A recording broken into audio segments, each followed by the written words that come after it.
welcome back to the channel. My name is Roha and today's video is going to be a little different. Today I'll be talking about the cultural differences that I've experienced living in Malaysia compared to my home country, Namibia. And trust me, there have been some interesting observations. 1. Food. Let's start with the food. Now, in Namibia, we love our steak. I'm talking about barbecued steaks, lamb chops, you name it. Now, when I first came to Malaysia, I was in for a bit of a surprise. Now, Malaysia does have a variety of food, and they do have a lot of street food, but not as much meat as I expected. Don't get me wrong, I do love my nasi lemak and roti canai, but meat for us is everything. I mean, in Namibia, we literally eat meat, like we can eat meat with no food. So here it is like a general concept. If you're having meat, there has to be like either a side salad or some mashed potato or rice, whatever the case. But for us, we can just wake up and eat meat. If people are like having a hangover, they'll eat meat. If they're not feeling well, they'll eat meat. If they go to an event, they expect to find meat. And if they don't find meat there, it's like there was no event at all. That's how much we love meat. Chai, I love meat so much. That's all I can think about. Number 2, greetings. Another thing I found different is the greetings. In Namibia, we are a friendly bunch. We would literally say hi to each other, greet everyone in the shops, in the streets, everywhere you go, you say hello, you say good morning when you pass people, anything really. But when I came to Malaysia, it was a bit different. I would literally say hello to people, I would smile to them, and people would just look at me like I'm weird. Then I noticed that it's actually not mandatory or even customary to greet people here. You just need to keep to yourself, which is, I think, a little bit weird for me because where I come from, people are so friendly. It is uncommon for you to just walk past someone without smiling or saying hello and just going about your day. But here it's like a thing to mind your business, 3, the weather. In Namibia, we have a pretty arid climate with lots of sunshine, but in Malaysia, it's really just hot weather and it's so humid. And believe me when I say it, guys, when I first came here, it felt like I was drowning in my own sweat. And I couldn't just wait to get to the next aircon. I couldn't wait to get on the next bus, the next train, so that I could just get some aircon or some fresh air.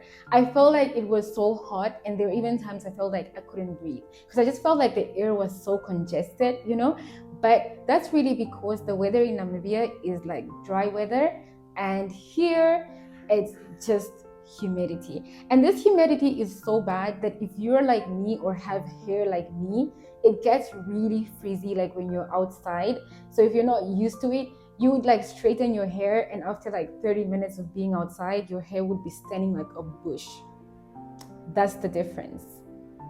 But the secret is really just finding the proper hairstyle to maintain your hair, and also finding the right clothes, because I find that the weather also kind of affects what you wear. Because I have found myself wearing clothes where I went outside and it was so humid and I felt like my clothes were just drenching wet.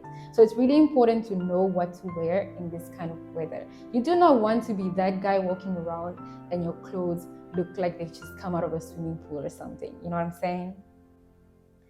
Number 4 is language.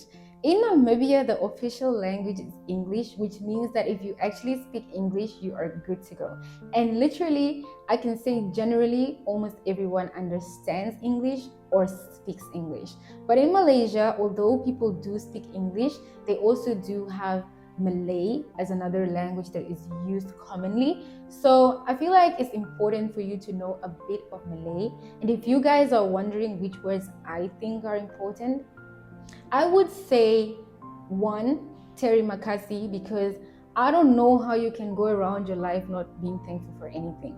I think it's such an important word because almost everywhere you go or almost everything you do requires you to say thank you, to just show gratitude. Whether you're asking for directions or whether you're asking where something is, you'd ideally want to say thank you to the person that helped you, right?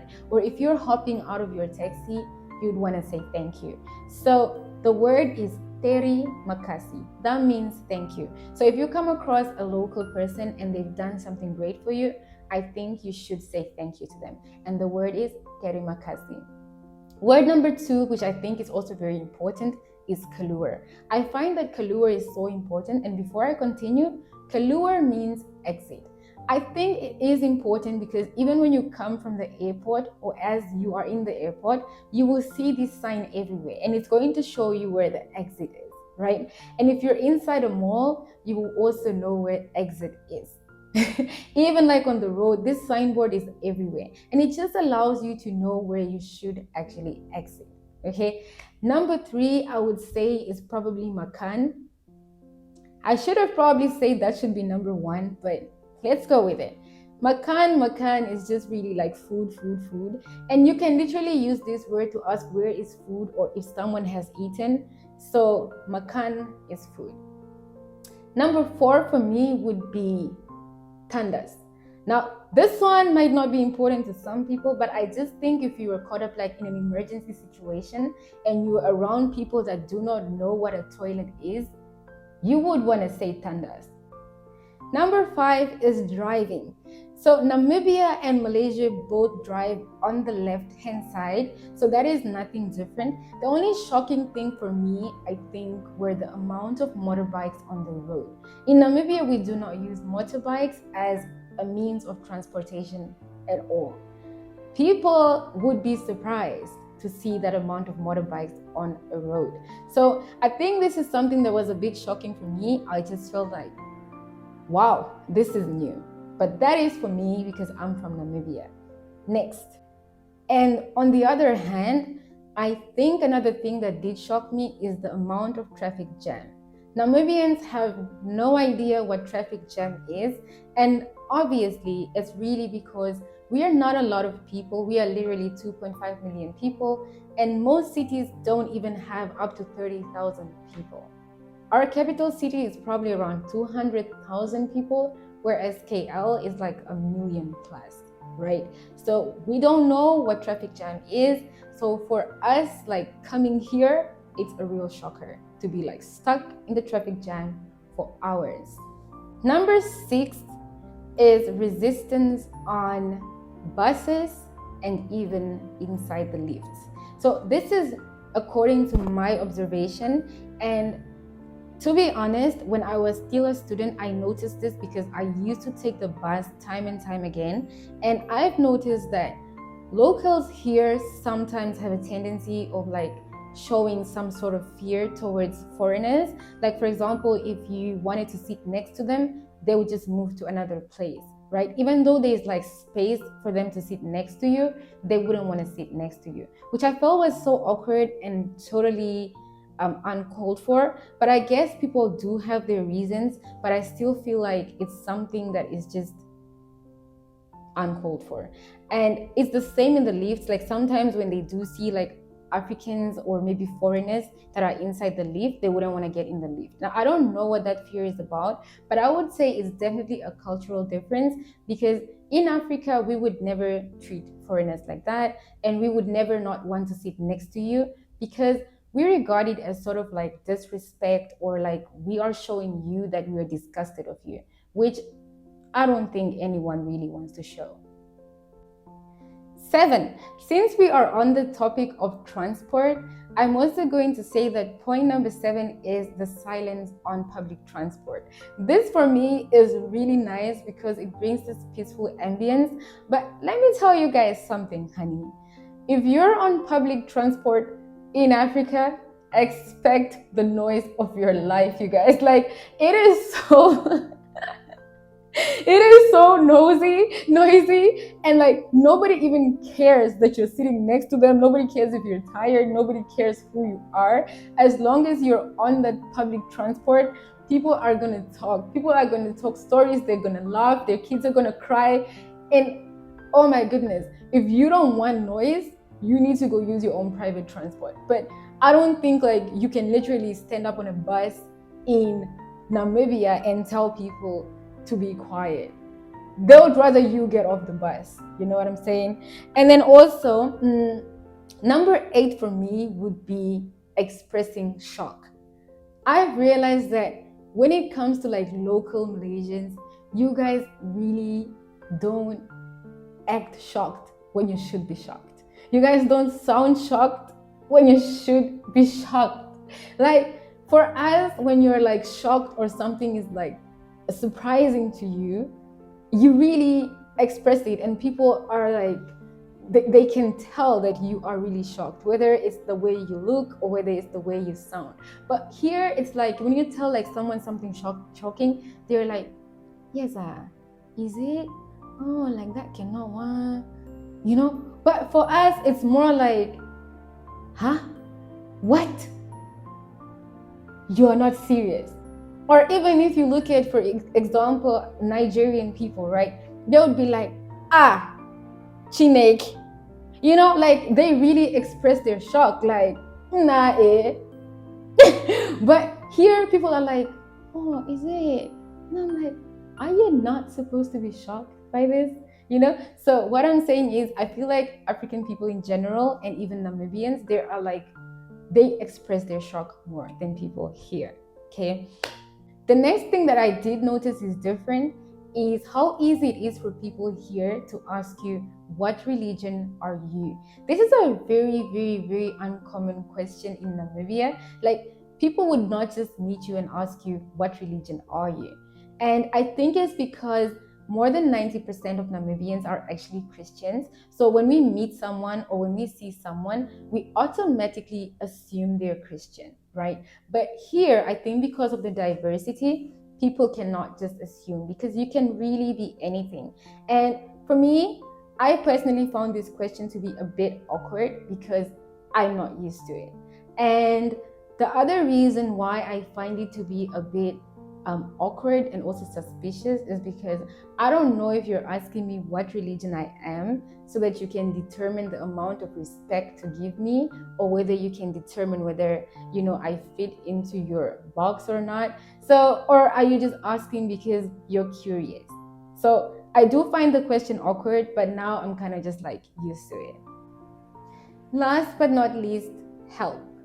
I find that the difference in helping people here and the difference in helping people back home, or even in Africa in general, is quite noticeable. And in my opinion, I have found that in Malaysia, people are not even that accepting of help. Like, you could see someone like struggling with something, and if you like offer to help them, they'd be like, oh, no, it's okay, no, you know. And also, like, people are very slow to like respond to incidents and accidents, which is for me a little bit awkward because I've seen so many things happening and people just tend to kind of mind their own business. You know, if they're not minding their own business, they're taking out their mobile phones to like show what's happening. But in Africa, we don't do that. We are like really fast to like respond to emergencies. We're fast to like help people.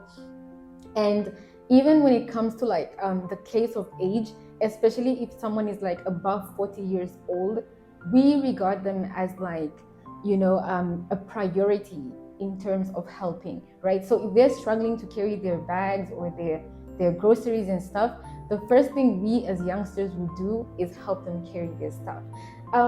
I think Africans are so helpful to the point that if we even like see like a very, very old person paying for their groceries, we would literally volunteer to pay for it. It is just our culture. That's how we are. And I just think like people back home are like generally more sensitive and more like open to helping people, and people are more open to receiving help, because it's one thing to want to help and it's another thing whether that help will actually be received, you know.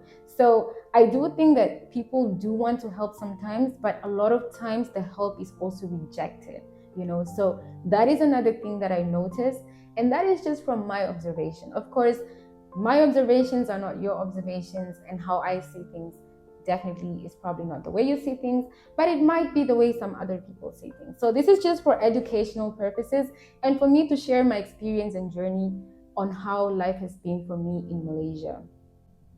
And there you have it, guys. Those are just some of the few cultural differences that I've experienced while living in Malaysia. It's been a very fun, interesting, and educational journey for me. And to be honest, I'm still learning every day and I'm still just really experiencing life. I love learning about culture, I love learning about how other people live, and really just trying to embrace and adapt to their ways while also like trying to respect their laws and regulations. So, guys, let me know in the comments if you guys have experienced any funny cultural differences or if you guys have experienced any culture shocks, things that maybe just made you go, what? Or, that sort of stuff. And I will see you guys in the next video. Thank you so much for tuning in. Don't forget to like, comment, share, and subscribe to the channel. Ciao.